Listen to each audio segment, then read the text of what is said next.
దేవుని వాక్యము వినుట వలన విశ్వాసము కలగజేస్తుంది. దేవుని వాక్యము ప్రతిదినము దేవుని వాక్యాన్ని మనం వినాలి.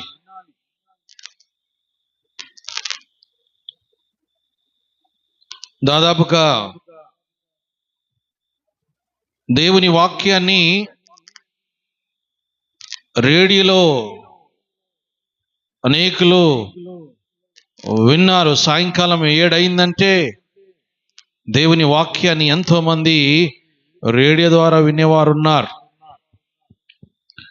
టీవీలో అనేక ఛానల్లో దేవుని వాక్యాన్ని వినేవారు కూడా ఉన్నారు. మీటింగ్లో కూడా విశ్వాసులు, సేవకులు, సేవకురాళ్ళు అనేకులు కూడా దేవుని వాక్యాన్ని